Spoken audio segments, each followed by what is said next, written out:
Bienvenidos de nuevo a los capítulos 42 al 50 del Génesis. Empezaremos por el capítulo 44, donde dejamos a nuestro protagonista. Acababa de reunirse y cenar con sus hermanos. Había visto a su hermano Benjamín y le había dado un gran abrazo. Y eso es en cierto modo el centro de la historia general de los hermanos de Israel y de José. Y se puede ver esta historia en su conjunto con todos estos personajes, ¿verdad? En realidad hay una tríada de personajes que se representados. En cierto modo, caídos o digamos separados. Y esos tres son José, obviamente, quien ha estado separado durante 22 años. Y luego está Simeón, que está retenido en Egipto por José, mientras los hermanos regresan a Canaán. Y luego está Benjamín, claro, que no vino en primer lugar. Y así tienes esta tríada de, bueno, ¿quién va a cuidar de quién? ¿Quién se va a perder? ¿Quién va a caer? ¿Quién va a morir? Todo eso está en juego con estos tres hermanos, estos tres individuos. Y así es nuestra historia, ¿verdad? Simeón y José. Claramente, los 10 hermanos querían dejar a José. No les caía bien José. Y así, mientras José retiene a Simeón en Egipto y envía a los otros 9, volver por Benjamín. Están dispuestos los 9 a volver a por Simeón. En este momento, ¿verdad? Estaban dispuestos a renunciar a José. No conozco los antecedentes de esto. Quizás haya algún otro comentario sobre Simeón, pero me pregunto por qué eligió a Simeón para que se quedara con él. ¿Era menos querido entre los 10 hermanos? Y algo así como lo fue José, porque se nota que lo está reteniendo ahí. Para poder asegurarse de que Benjamín vuelva con los demás, no parece ético, pero a la vez. No está diciendo, voy a retenerlo aquí y despedirlos. Veamos si regresan a buscarlo. ¿Y estás dispuesto a traer a Benjamín de vuelta contigo también? Porque su padre Jacob no quiere que le pase nada malo, obviamente, ¿verdad? Así que hay esta tríada de personas que están en problemas, piden ayuda, necesitan protección de alguna manera. Así que aquí, en el capítulo 44, José va a despedir a los hermanos de nuevo. Y esto incluye a Benjamín. Así que ahora son 11, ¿verdad? Va a despedir a los 11 hermanos. Y al hacerlo, pone su copa. Una copa de plata específica para él, en la boca del saco del más joven. Con su dinero y el dinero del grano. Todo en el saco de Benjamín. ¿No es así? El pago por su grano. Y él va a volver a ponerlo ahí y va a intentar o poner a prueba a los hermanos de nuevo y ver qué pasa. Estaban dispuestos a volver a por Simeón. ¿Estarán dispuestos a salvar a Benjamín también? Así que el criado hace esto, pone estas cosas ahí, y luego José le dice qué decir. Cuando los hermanos se van, el criado los sigue, los alcanza y revisa los sacos uno por uno, desde el mayor hasta el menor. Y luego, cuando finalmente llegan a Benjamín, y el criado abre el saco de Benjamín, y ahí está la copa de plata de José. Ahora, cuando llegamos al versículo 5, esto es lo que le dice al criado, quien a su vez se lo cuenta a los 11 hermanos. ¿No es esta en la que bebe mi señor, y con la que, de hecho, adivina? Habéis hecho mal al actuar así. Así que ya sabes, Nibley habla un poco de esto. Creo que es Nibley. En realidad no estoy seguro de eso, pero ya saben, esa es una forma de ver la adivinación, ¿no? Es algo así como la idea de espejito, espejito mágico. Y esto nos suena realmente raro y pagano, pero había cosas que se hacían en los viejos tiempos que, ya sabes, piensa en las sorteos que se hicieron para Nefi y sus hermanos sobre quién iría a Jerusalén. Verás, ellos habrían pensado, hasta cierto punto, que el Señor está eligiendo esto, probablemente basado en el palito más corto. ¿Y quiénes somos nosotros para decir que ese no es el caso? No lo sé. Pero a veces se podría haber usado una copa, se podría haber usado una copa grande, y tal vez se hubiera visto algo ahí dentro, o, ya saben, no lo sé. Pero lo importante de esto es que nos lleva de vuelta a la adivinación. O a la profecía. De eso es realmente de lo que estamos hablando aquí. Es profecía. Y esto es un vínculo directo con los dos sueños de José. Sobre él y sus hermanos. Sobre él gobernando a sus hermanos. Esa es la referencia. Así que el siervo habla, le dice estas palabras, se las transmite a José. Luego llegamos al versículo 14. Y ellos regresan a la casa de José. Y leemos. Y nos dice, y Judá y sus hermanos llegaron a la casa de José, pues él aún estaba allí. Y se postraron ante él en el suelo. ¿Verdad? Lo mismo. Está muy claro que eso se menciona a causa de los sueños. Este es el cumplimiento de la adivinación de las profecías, del hombre visionario que es José. Y 15. Y José les dijo, ¿qué es esto que habéis hecho? ¿No sabéis que alguien como yo puede adivinar? Ahí está el otro punto. ¿Adivinar qué? Recordad que, volviendo, la época en que los sueños fueron contados e interpretados por José, que toda su familia se burla de él, se opuso a él. No le creían en estas cosas, ciertamente los hermanos. Y entonces él hace la pregunta. ¿No? ¿No sabéis que un hombre como yo puede sin duda adivinar? Así que ¿no saben que puedo averiguar quién se lo llevó y que me lo han quitado? Pero en realidad en el fondo, él está diciendo, soy José, aún no te lo he dicho. Pero yo soy José, y no crees que pueda adivinar, no crees que pueda profetizar. Entonces, en el versículo 16, Judas le habla a José. ¿Qué le diremos a mi señor? ¿Qué diremos o cómo nos justificaremos? Dios ha descubierto la iniquidad de tus siervos. Así dice, lo tenemos. ¿Cómo no íbamos a tenerlo? Somos siervos de mi señor. Ese es José, tanto nosotros como aquel en quien se ha hallado la copa. Y en el versículo 17, esta es la respuesta de José. Jamás haría algo así. Pero el hombre en cuya mano se encuentre la copa, ese será mi siervo. Y en cuanto a vosotros, id en paz a vuestro padre. Esto es como una trampa, ¿verdad? Este es el campo de pruebas. Eso. José vuelve a proveer para Benjamín, basándose en su propia experiencia, de haber sido arrojado al pozo. Es como decir, miren, pueden irse todos gratis. Están bien, no les va a pasar nada, salgan.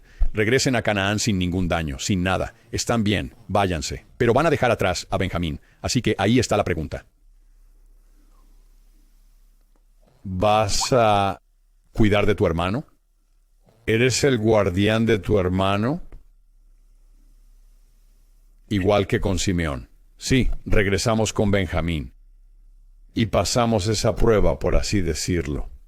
Y al regresar nos aseguramos de que Simeón no se quedara allí como siervo en Egipto. Ahora es Benjamín quien está atrapado como siervo. Y los van a despedir o les dirán que pueden irse sin ninguna repercusión. Es otra prueba. Sin duda hay momentos en los que podemos irnos sin consecuencias para nosotros. Bueno, al menos en un sentido temporal. ¿Debemos ser guardianes de nuestros hermanos? En verdad, sí. Y sin duda, en esta situación en la que los hermanos han sido culpables de no ser los guardianes de su hermano de una manera muy perniciosa, esta es una prueba adecuada que José les presenta. Y tal vez por eso nunca regresó. Estaba preocupado por sus hermanos. Entonces, volviendo al versículo 18, Judá responde. Recuerden, Judá es quien iba a venderlo. Judá es quien iba a venderlo. También es quien tiene la historia de Tamar metida en medio de la historia de José. ¿Cierto?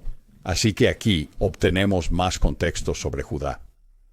Los pecados que ha cometido, lo que carga y tal vez un cambio en su carácter en él. Ahora bien, entonces Judá se acercó a él, a José, y dijo, «Oh, mi señor, te ruego que permitas a tu siervo una palabra para mi señor, y no arda tu ira contra tu siervo. Eres como el faraón».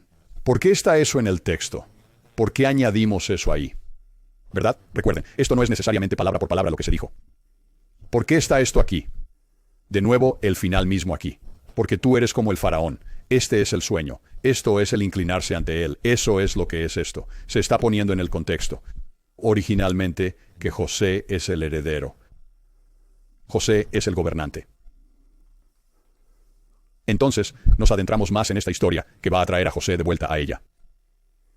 Él dice, Judá le dice a José, «Mi señor preguntó a su siervo diciendo, ¿tenéis padre o hermano?» Y le respondimos a mi señor, «Tenemos un padre, un anciano y un hijo de su vejez, uno pequeño, y su hermano ha muerto, el hermano de Benjamín. Y él es el único que le queda de su madre, y su padre lo ama». Así que esto nos lleva directamente a José, ¿verdad? A la historia de lo que le sucedió a José. Y nos lleva directamente a la idea de la redención. ¿Verdad? Este es Judá, quien va a defender a Benjamín y a su padre. Pero al defender a Benjamín y luego contar un poco sobre José. Así que Judá vuelve a contar lo difícil que fue esto para su padre y los antecedentes de la pérdida de José. Y cómo no querían rendirse. Tampoco quería renunciar a Benjamín. Llegamos a los versículos 27 y 28. Aquí Judá sigue hablando con José. Dice, «Y tu siervo, mi padre, nos dijo, sabéis que mi mujer me dio a luz 2 hijos. Esa es Raquel. Y uno se alejó de mí. Pensé que fue despedazado. No lo he visto desde entonces, como mencionó Jacob». Y dice acerca de Benjamín en el 29, «Y si me quitáis también a este, que es Benjamín, y le sobreviene algún mal, haréis bajar mis canas con dolor a la tumba». Después menciona de nuevo el juramento de Judá a Jacob, su compromiso con él. En el capítulo 32 se hizo garante del chico ante mi padre, diciendo, «Si no te lo traigo, yo seré culpable ante mi padre, para siempre». Así es como, un momento, esto es lo opuesto a lo que Judá hacía. Con José, ¿cuándo? Lo arrojaron al pozo, ¿verdad? En los versículos 33 y 34. Judá hace una súplica. Dice, «Ahora pues, te ruego que tu siervo se quede en lugar del muchacho». Una vez más, esta es la idea de la representación que tanto encontramos en el Evangelio. El Evangelio se representa. Realizamos ordenanzas por los muertos. Servimos a los demás. Nos basamos en el sacrificio expiatorio de Jesucristo como un acto poderoso. En sustitución. Y eso es lo que hace Judá aquí. Él dice, «Ahora pues, te ruego que tu siervo permanezca en lugar del muchacho, esclavo de mi señor, y deja que el muchacho suba con sus hermanos». ¿Cómo subiré a mi padre y el muchacho no esté conmigo? ¿No sea que vea el mal que vendrá sobre mi padre? Así que, de nuevo, utilizando la idea del drama del templo, donde lo ampliamos a todas las escrituras, ponte en el lugar del personaje de Judá. ¿Qué está haciendo él? ¿Qué haríamos nosotros? Somos los guardianes de nuestros hermanos. Debemos servirles y ayudarles. Y aquí, en los versículos 33 y 34, Judá hace eso. Me entregaré. Puede que no sea tan extremo para nosotros. Ciertamente no es tan extremo como lo fue el Salvador. Debemos servir a quienes nos rodean y sacrificarnos por ellos. Es nuestro deber hacerlo. Se hace con un representante. Y podemos imaginarnos, ¿qué pasaría si volviéramos a nuestro padre sin haber hecho esto? ¿Qué compromisos tenemos con nuestra familia? Todos tenemos libre albedrío, pero ¿qué compromiso tenemos con nuestra familia y amigos y con quienes nos rodean? En 34, hay un pasaje magnífico. Él dice, ¿cómo iré a mi padre y el muchacho no esté conmigo? No sea que vea el mal que vendrá sobre mi padre.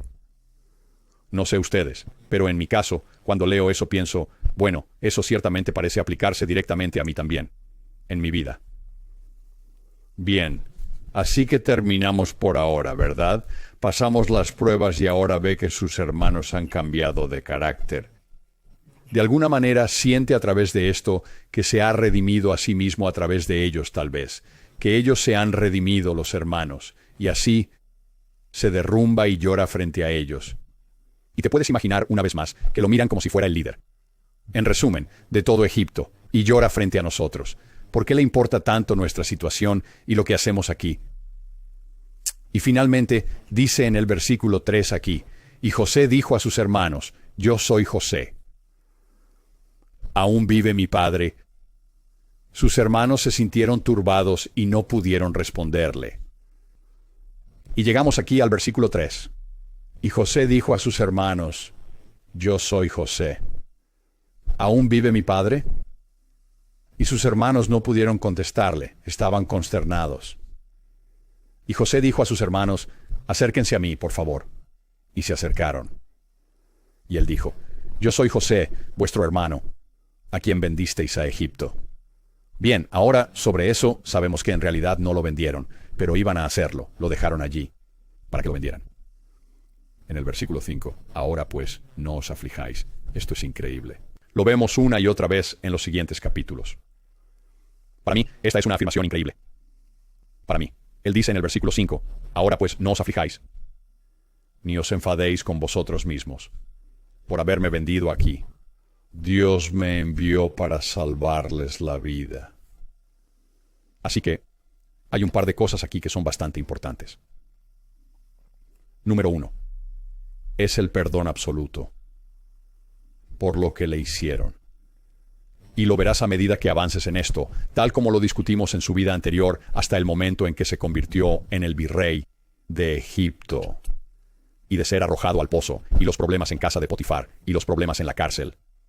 José nunca es una víctima. Nunca es una víctima. Y aunque va a poner a prueba a sus hermanos, él es aquí, descartando cualquier culpa hacia ellos y dice, esto fue obra del Señor, enviarme aquí. Esa es una de las mejores formas posibles de perdonar a alguien. En cierto sentido, les quita la culpa y de alguna manera le echa la culpa a Dios y la acepta él mismo. Muchos de nosotros podríamos decir, bueno, quiero perdonarlos. Pero si le paso esto al Señor, entonces tengo que decir, esto es lo que el Señor quería de mí.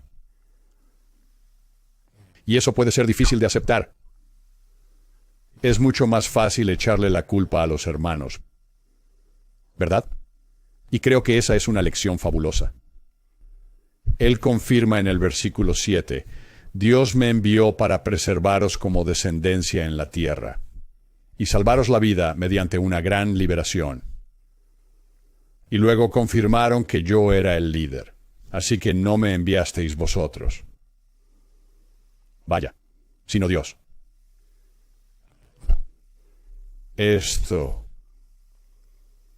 para mí, es grandeza. Esto es grandeza, justo aquí. Y Él me ha hecho padre del faraón, y señor de toda su casa, y gobernante de toda la tierra de Egipto. Así que le dice que regrese con su padre para traerlos a la familia aquí.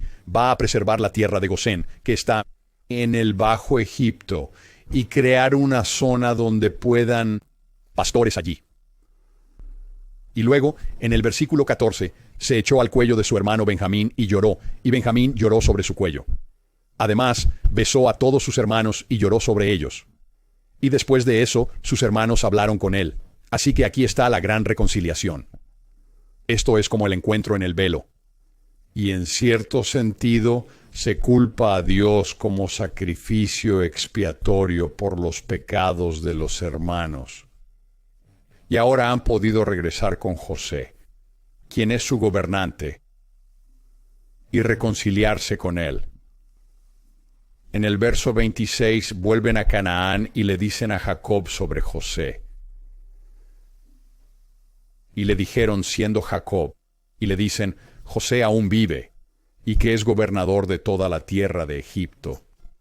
Y el corazón de Jacob se desmayó, pues no les creía, y le contaron todas las palabras de José, que él les había dicho. Y cuando vio los carros que José había enviado para llevarlo, y el espíritu de Jacob su padre revivió. E Israel dijo, siendo Jacob, ya basta. José, mi hijo, aún vive. Iré a verlo antes de morir. Creo que una excelente manera de ver esto es la prueba de José a los hermanos en esta historia. Tiene mucho que ver con, se trata de la redención hacia él. Pero también es importante actuar en nombre de otro y sacrificarse por alguien más. Eso realmente demuestra el amor que tienes, y tal vez haya habido algo de arrepentimiento ahí, y un cambio de carácter por parte de los hermanos al salvar a Simeón y a Benjamín. También nos dice que cuando hemos fallado en ser los guardianes de nuestros hermanos o hermanas, que podemos ser redimidos y que podemos cambiar, y que podemos mejorar en eso. Ahora, pasando aquí al capítulo 46, me gusta que tengamos esto. Esto se menciona aquí sobre Jacob. Antes de regresar a Egipto, va a tener más visiones. Y de nuevo, pueden pensar en Nefi pasando por esto y sacando provecho de ello. Es tan importante para él, creo, y para su padre Lehi, dado que son descendientes tan vinculados, planchas de bronce, estrechamente vinculados, con José de Egipto. Y hay mucho en el libro de Mormón que no está en esta historia que tenemos aquí sobre José. El Señor lo confirma y vincula las cosas más estrechamente. Con la visión que tiene Nefi. Versículo 2 del capítulo 46. Y Dios habló a Israel en las visiones de la noche. Esto es antes de que regrese a Egipto. Y dijo, Jacob, Jacob. Y él respondió, aquí estoy. Y él dijo, yo soy Dios, el Dios de tu padre. No temas bajar a Egipto, porque allí haré de ti una gran nación. Lo mismo, es una confirmación del pacto con Abraham. Todo este proceso que va de Abraham a Isaac, a Jacob y a José, ¿verdad? Continuamente recibimos esta confirmación sobre el pacto con Abraham. Eso es lo que realmente significa. En el versículo 4, yo bajaré contigo a Egipto, y también te haré volver sin falta. Y José pondrá su mano sobre mis ojos. Así que Jacob reúne a todos. No sabemos cuántas personas habría realmente. Hay 70 dentro de la familia, pero podría haber muchas más que terminen regresando con ellos. Y se dirigen de regreso a Egipto, al Bajo Egipto, y llegan a la tierra de Gosén. Y aquí, en los versículos 29 y 30, y José preparó su carro y subió a recibir a Israel, su padre, a Gosén. Y se presentó ante él, y se echó al cuello de él, y lloró sobre su cuello un buen rato. E Israel dijo a José, ahora puedo morir, ya que he visto tu rostro, porque aún estás vivo. Así que la reconciliación final aquí es con su padre, porque por supuesto su madre Raquel falleció cuando nació Benjamín. Bajando al capítulo 47, obtenemos datos sobre José y Jacob. En el capítulo 28 de Génesis se menciona que Jacob vivió 17 años en Egipto y luego vivió otros 17 años más. Así que la edad total de Jacob fue de 147 años. En el capítulo 29, Israel debía morir pronto. Así que se acerca a ese final. Necesita impartir las bendiciones, ¿verdad? Siempre vemos esto con los patriarcas. y llamó a su hijo José. Y le dijo: si he hallado gracia ante tus ojos, pon, te ruego, tu mano debajo de mi muslo. Y trátame con bondad y sinceridad. No me entierres, te lo ruego, en Egipto. Ahora bien, aquí, José Smith suele decir, volviendo a Abraham, donde esto se hizo con Eliseo, su siervo, y luego, por supuesto, con Jacob e Isaac. Jacob puso su mano bajo el muslo de Isaac. Delaware. Joseph Smith dice que se trata de una mano, y así esto tiene más que ver con el pacto. Ahora bien, de todos modos, en realidad no importa.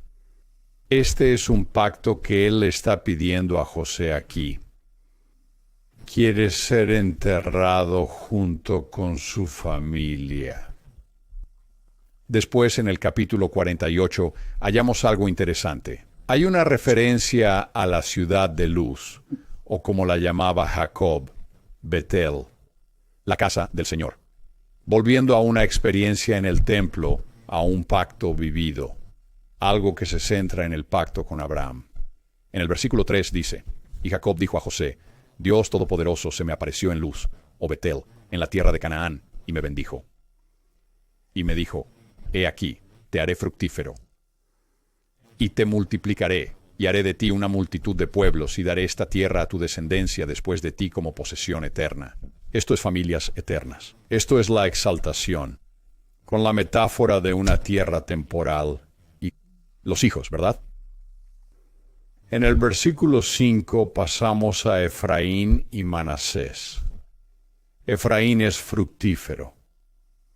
Eso es lo que significa. Y así que es como si, me parece que es una introducción a Efraín aquí, quien va a ser el heredero de José. Así que, versículo 5. Y ahora tus dos hijos, Efraín y Manasés, que te nacieron en la tierra de Egipto antes de que yo viniera a ti en Egipto, son míos. Como Rubén y Simeón serán míos. Y cualquiera que tengas después de eso será incorporado a esas 2 tribus. Así es como terminamos con las 12 tribus de Israel. Y como probablemente ya habrás notado, José no es una de las tribus, porque sus 2 hijos son tribus. Bueno, ¿no serían 13 si tuvieras a Efraín y Manasés en lugar de José? La respuesta es no.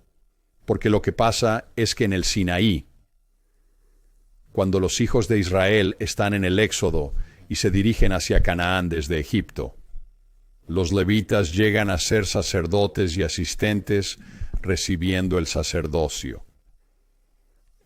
Y por eso no se les asigna, no se les nombra como una de las tribus, las 12 tribus de Israel. Son algo así como una entidad separada, no se les da una herencia de tierra específica para su tribu. De hecho, van a estar en varias áreas diferentes. Y serán mantenidos y apoyados por las 12 tribus en toda la tierra. Así que lo que va a suceder es que Jacob, que es Israel, va a adoptar a Efraín y a Manasés. Serán suyos. Y por eso figuran como las tribus de Israel o las tribus de Jacob, por así decirlo. Esto es interesante en el versículo 12. Y José lo sacó de entre sus rodillas y se postró con el rostro en tierra. Aquí lo ves ante Jacob, justo antes de que se conceda la bendición. Humildad. Esto es similar a lo que yo llamaría la jerarquía fluida, parte de la jerarquía fluida aquí. Ahora, en este punto, lo que quiero hacer es pasar a la traducción de José Smith de esto. Y aquí, de la traducción de José Smith del capítulo 48, se confirma aún más la intervención divina en esto, con José siendo arrojado a un pozo y vendido a Egipto. Esto es lo que dice el versículo 7 de la JST. Y Jacob dijo a José: cuando el Dios de mis padres se me apareció a mí y a Luz en Betel, en la tierra de Canaán, me juró que me daría a mí y a mi descendencia la tierra como posesión eterna. ¿Verdad? Bueno, si no queda ninguno de ellos debido al hambre, ¿de qué les sirve la tierra? ¿Verdad? Sigue en el versículo 8. Así que, hijo mío José, Él me ha bendecido al levantarte para que seas mi siervo y salves a mi casa de la muerte. Fuiste vendido a Egipto. También estoy confirmando, dice Jacob. Fuiste vendido a Egipto y criado por el Señor para gobernar y salvar a Israel. Así que una vez más, José es visto como una figura salvadora para todo Israel. Y eso es algo importante que hay que tener en cuenta en la identidad de las tribus de Israel, de los hijos de Israel. José es el Salvador que les permite tener una gran descendencia y posteridad. Eventualmente regresar a la tierra prometida en Canaán. Ahora bien, eso plantea una pregunta. Voy a abordarla en un momento porque tenemos una confirmación más de esto. Creo que hay que hablar de eso aquí, sobre la mano del Señor en tu vida. Y en otras cosas, sobre la revelación y otros temas que ha sido un tema candente en los últimos meses. Entonces, bajando al versículo 9, al librar a mi pueblo, tus hermanos, del hambre que era grave en la tierra, por lo cual el Dios de tus padres te bendecirá. Esto es para José. Y al fruto de tus entrañas, para que sean bendecidos por encima de tus hermanos. Y por encima de la casa de tu padre. Aquí hay una disparidad en las bendiciones que se le darán a un grupo por encima de otro. Esto no es inusual y viene del Señor. Porque tú has prevalecido, curiosamente eso es. ¿Recuerdas todo lo de prevalecer en la lucha de Jacob con el ángel del Señor, con el Señor? Eso es lo que significa Israel. Él dice, porque has prevalecido y la casa de tu padre se ha inclinado ante ti. ¿Verdad? Una alusión a los sueños otra vez. Esto es de la JST, no está en el capítulo 48 de Génesis. Tal como te fue mostrado. Antes de que tus hermanos te vendieran a Egipto. Por lo cual, tus hermanos se inclinarán ante ti. De generación en generación, por siempre tu descendencia preguntas. Si tal vez en las planchas de bronce hay algo escrito como esto, que Mosía utiliza para reclamar el trono cuando llegue a los mulequitas, habla de los mulequitas. Y termina aquí, en el versículo 11, porque serás una luz para mi pueblo para liberarlos en los días de su cautiverio, de la esclavitud, y para traerles la salvación cuando estén por completo abatidos por el pecado. Eso es en un tiempo futuro. Eso es bastante interesante. Eso vendrá de el fruto de sus entrañas en algún momento. Ahora, volviendo a Génesis 48, tenemos la bendición de Efraín y Manasés. Y aquí tenemos más engaños por parte de Jacob, ¿verdad? Hay más engaños aquí, incluso en la siguiente bendición. Y esto sucede cada vez que se ve. Algo nuevo está sucediendo aquí, relacionado con el heredero, con el acto sexual que crea un heredero o no lo haría, con la bendición del heredero, que se remonta hasta Abraham. Esta artimaña, por alguna razón, está involucrada en todo esto. No es solo Jacob. Sé que eso es lo que escuchan. No es solo Jacob, solo porque su nombre signifique eso. Es Abraham, es Isaac, es Jacob, es José. Son Efraín y Manasés aquí, ¿verdad? Y así. Toma a Efraín y a Manasés y los tiene a ambos, y Manasés es el mayor, y cambia sus manos y pone su mano derecha sobre Efraín, y José se opone, y Jacob dice, no sé lo que estoy haciendo. Y le da la bendición de ser el heredero a Efraín, a pesar de que es el más joven. Pero Jacob dice, se niega a mover sus manos y dice, lo sé, hijo mío, lo sé. Él también se convertirá en un pueblo siendo Manasés. Y él también será grande. Por supuesto, de ahí proviene el linaje de Lehi. Pero en verdad, su hermano menor será más grande que él. Y su descendencia se convertirá en una multitud de naciones. Así que volvemos. Toda esa idea otra vez. ¿Por qué importa eso? ¿Qué es eso? es una metáfora, una especie de precursor temporal de la visión de familias eternas y crecimiento en la vida futura. Y de nuevo, Efraín se convierte en líder del reino del norte al dividirse Israel. Son Efraín y Judá esos dos reinos diferentes. No tengo intención de cubrir todo en el capítulo 49. Solo me enfocaré en las bendiciones a Judá y a José. Judá tendrá una razón para reivindicar el trono, ¿verdad? Y recuerden, no es Judá quien lo tiene originalmente, es Benjamín, en realidad, quien termina teniéndolo. Porque, digo, Benjamín, me refiero a de Benjamín, ¿verdad? Saúl, que es el rey durante la vida de David.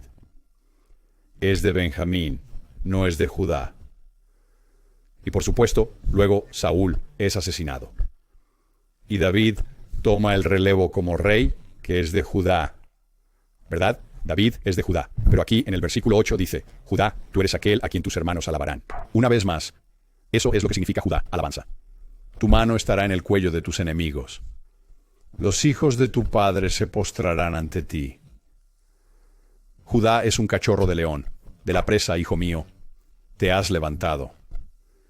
Se agachó, se acostó como un león, y como un león viejo, ¿quién lo despertará? El cetro no se apartará de Judá, ni el legislador de entre sus pies, hasta que Shiloh, o el Salvador, venga y a él, venga y hacia él. Se reunirán los pueblos. Bueno, entonces, en cierto sentido, eso acaba ocurriendo al final. No sé si es eso lo que significa. A día de hoy es el momento. ¿Verdad? Son las 10 tribus perdidas bajo Efraín, que terminan siendo apartadas, y entonces es Judá la que permanece en el reino del sur. Y ahora eso es lo que está sucediendo hoy, la reunión que viene a Judá, a la tierra de Judá, donde gobiernan los descendientes de Judá. Si es eso, no sé si eso es lo que significa, pero eso es lo que está pasando hoy. Y luego tenemos a José en el versículo 22. José es una rama fructífera junto a un pozo con ramas que alcanzan el muro. Va a extenderse más allá de su origen, ¿verdad? Y a través de la revelación sabemos de los últimos días. Sobre todo, no solo, pero sobre todo de los lamanitas y los nefitas, los leítas, ¿verdad? Y luego, en el capítulo 26, de nuevo. Es bastante interesante porque teníamos el cetro en la mano de Judá, pero tal vez eso sea solo un gobierno provisional. Tu padre sigue bendiciéndote en el capítulo 26 a José, sobre las bendiciones de mis padres en lo alto de las montañas eternas. Y luego, más abajo en el 26, a pesar de que Judá tenga nuevamente el cetro en mano, quizás sea una decisión temporal, no estoy seguro. Pero aquí, en el 26, las bendiciones de tu padre, aún hablando a José, han prevalecido por encima de las bendiciones de mis progenitores, bajo el límite más extremo de las colinas eternas. Estarán sobre la cabeza de José, y sobre la coronilla de aquel que fue separado de él, o separado de sus hermanos. ¿Verdad? Así que, aún aquí en el futuro, hablando de José como gobernante. Muy bien, entonces, poco después de esto, muere Jacob. Se lo llevan, lo entierran fuera de Egipto, regresan a Canaán, y lo entierran donde estaban enterrados Abraham, Isaac y otros. Creo que todos ellos fueron enterrados allí. Ahora los hermanos tienen miedo. Bueno, Jacob ya no está, nuestro padre ya no está. ¿Nos tratará José de manera diferente ahora? ¿Qué vamos a hacer? Y obtenemos más confirmación aquí, nuevamente, sobre la mano del Señor. Y sobre el perdón de José. Esto es realmente importante, creo. En el versículo 15, los hermanos de José vieron a su padre muerto. Dijeron, quizás José nos odie y nos pague todo el mal que le hicimos. Así que ahora el papá ya no está. Aquí viene la venganza, ¿verdad? Ahora va a vengarse, ¿no? Así que parece que tienen miedo de ir a verlo ellos mismos. Envían a un mensajero. Y esto es lo que le dicen al mensajero que le diga a José, perdona, te lo ruego, la ofensa de tus hermanos. y su pecado, pues te han hecho mal. Y ahora te rogamos que perdones la ofensa de los siervos del Dios de tu padre. ¿Y qué hace José? José llora cuando le hablaron. Y luego, aquí en el 18 lo mismo. Se puede ver cómo todo esto está entrelazado desde el principio en estas visiones, estos sueños que tuvo José. Y sus hermanos también fueron tras los mensajeros y se postraron ante él. Y dijeron, he aquí, somos tus siervos. Y José les dijo, no temáis, ¿acaso estoy yo en lugar de Dios? Aquí lo tenemos de nuevo. Pero en cuanto a vosotros pensasteis mal contra mí, Dios lo guió para bien, así que esperen. Lo malo para el hombre son buenas para Dios. ¿Es eso posible? Esta es una de esas preguntas que nos hacemos todo el tiempo mientras leemos las Escrituras o observamos la vida a nuestro alrededor. Nuestra vida en este mundo terrenal es limitada. Ya sabes, filosóficamente. ¿Dios utiliza lo malo y a las personas malas para propósitos buenos? Aquí parece ser así. Él está aceptando que esto es lo que Dios planeó. ¿Se insertó Él aquí, el Señor, para ayudar a que esto suceda? Ya sabes, en realidad no sabemos cómo funciona todo esto. Pero Él dice aquí que Dios lo dispuso para bien, para que sucediera, tal como es hoy, para salvar vidas. Ahí está de nuevo.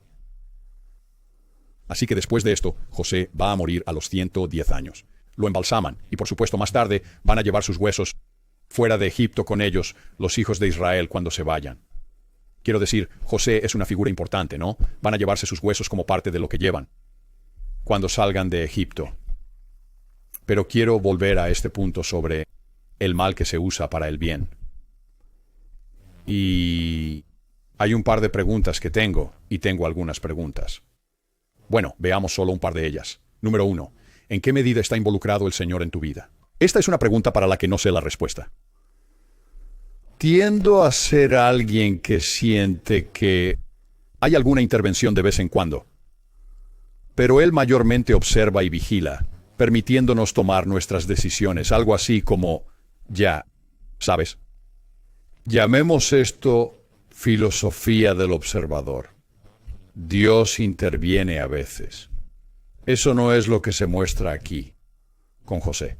y a veces siento que estoy muy equivocado al pensar así. Esa es mi postura por defecto. Y que el Señor está realmente mucho más involucrado, y creo que a veces debería pensar así. Los profetas pensaban así mucho más, ¿verdad? Que él estaba involucrado en todo, que estaba, ya sabes, incluso de nuevo con Nefi usando las suertes y eligiendo las suertes.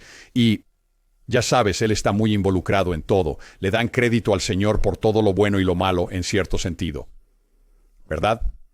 Así que esa es una pregunta para ti. ¿Cuánto está involucrado el Señor en tu vida? ¿O cuánto crees que el Señor está involucrado en tu vida? ¿Es un observador que interviene de vez en cuando? ¿O está involucrado contigo en cada paso del camino todo el tiempo? No sé la respuesta a eso, pero creo que es una pregunta realmente buena. Algo muy bueno en lo que reflexionar mientras tratamos de comprender mejor nuestra relación con Dios. El segundo punto es este. ¿Cómo? Recientemente hubo, y no sé la respuesta a esto en absoluto, pero recientemente hubo una autoridad general que recibió realmente muchas críticas por su discurso. Un discurso que sinceramente no me gustó mucho. No me gusta la forma en que lo dio. Hay muchas cosas que podría criticar al respecto. Pero un hombre muy bueno, y creo que saben de quién estoy hablando. Una de las críticas importantes. Este tema implicó el sacerdocio y el momento adecuado. El momento elegido por el Señor. Ahora bien, me he dado cuenta, y estoy hablando de Brad Wilcox, el hermano Brad Wilcox. He notado que en su disculpa, él no se disculpa por hablar sobre el momento del Señor. Esto es lo que tanta gente Le han reprochado por hablar de la oportunidad del Señor como si implicara racismo en Brigham Young, ya sea que el Señor permitió o quiso que esto ocurriera o si era parte de su plan divino. ¿Sabemos si el Señor quería o no que Joseph fuera arrojado a un pozo y luego enviado a Egipto? Bueno, ellos parecen pensar que el Señor estuvo involucrado en esto y que él debió haber tenido su propio tiempo sobre cómo salvar a Israel al final. No doy mi opinión sobre la prohibición del sacerdocio. No sé la respuesta a la prohibición del sacerdocio, ni cuál es el razonamiento detrás de ella. Pero este es un ejemplo de permitir que el mal suceda en cierto sentido o que suceda algo malo, y que se hace bajo la voluntad del Señor, y debido a un bien mayor que va a resultar de ello. Solo una pequeña reflexión, ¿no?, sobre el momento en que el Señor, en este caso, y qué podría significar eso. La historia de José es maravillosa, y hay tantas cosas que podemos analizar en términos del plan de salvación, y ser el guardián de tu hermano, y el sacrificio del Señor, la expiación, y la redención, y el cambio, y el arrepentimiento. Y luego hay tantas cosas relacionadas. Creo, especialmente con Nefi, pero en general con el Libro de Mormón, y esta herencia que fue impulsada, especialmente los nefitas, en el Libro de Mormón. Gracias por escuchar.